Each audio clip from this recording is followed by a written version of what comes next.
सब खां अव्वल आ वरी उहो ई सब गला पर उहो ई आज के सभनी शयन जो इल्म आहे जॾहिं इहे सिफ़तूं तव्हां इन्हनि जे मथां गौर कंदो त समूरियूं सिफ़तूं इहे अल्लाह ताला जी ज़ात बाबरकात जे लाइ आहिनि जेको हमेशा आहे हमेशा रहणो आहे जंहिंजे लाइ ईअं चइबो आहे त साईं तूं सुबहान तोखे चारो नाहे चवण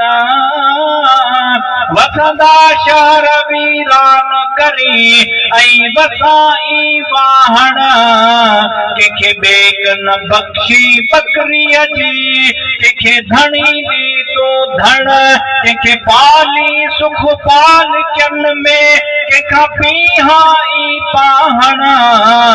हाणे तेलाणी ताहण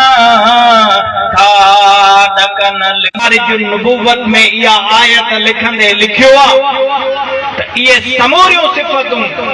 अल्लाह तबारक व तआला जी ज़ात जे लाइ आहिनि पर इहे समूरियूं सिफ़तूं महबूब अकरम सल्लल्लाहु अलैहि वसल्लम जी हम्दो सना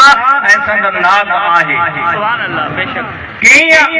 हुवल अव्वल बिनी जहानन जा सरदार सल्लल्लाहु अलैहि वसल्लम सब खां अव्वल आहिनि जो महबूबन जी कचहरी लगी पई आहे गुलाम उथी भी सवाल फरमाए या रसूल अल्लाह या नूर नबी जे का मिन नूर है ऐ मुंहिंजा गुलामो ॿुधो ॿुधो अल्लाह ताला जी ज़ात बाबरकात सब खां अव्वल अव्वल पंहिंजे नूर मजा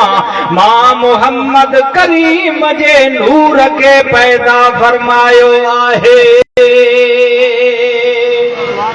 जो महबूबन मरी फरमायो अल्लाह साईं मुझे नूर के सब खां अव्वल पैदा फरमायो गुलामन वरी सवाल कयो या रसूल अल्लाह असां के बुधायो अवां के नबूवत कदे मिली अवां कदे खां नबी आयो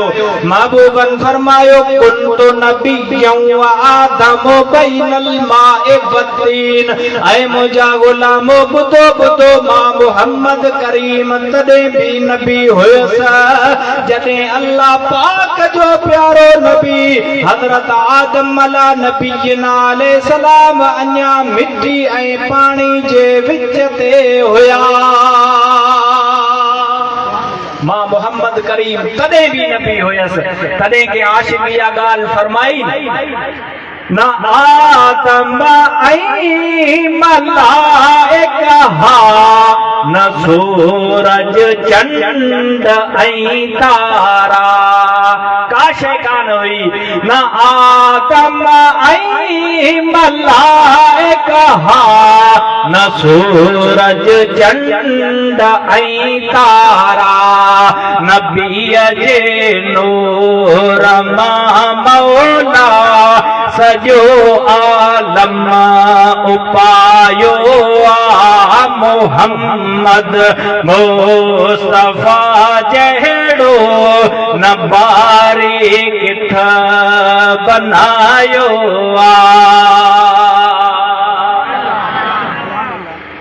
हुवल अव्वलो अल्लाह जा हबीब सब खां अव्वल अव्वल आहिनि आलम अरवाह में जॾहिं अल्लाह तबारक व तआला सभिनी जे रूहनि खे जमा फरमायो उन टाइम ते अल्लाह ताला जी ज़ात बाबरकात वाइदो वरितो हो अलस्तु बि रब्बिकुम छा आऊं अवां जो रब आहियां लाकिन लतीफ फरमायो त अलस्तु बि रब्बिकुम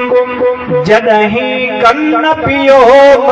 कालू भला कल्बसी तदे तिक चयोम पाड़न हित पियोम मुखे वचन वेढ़ी चन से इहो वाइदो अल्लाह ताला जी ज़ात बाबरकात सभिनी जे रूहनि खां वरितो अलस्तु बि रब्बिकुम छा आऊं अवां जो रब आहियां सभिनी जे रूहनि भला चयो बाद में पर उन टाइम ते सब खां अव्वल अव्वल जेका हस्ती जे भला चयो हो वो आमना जो लाल हो हाउ मौला तू असांजो रब आहीं सब खां अव्वल अव्वल जे चयो हा मौला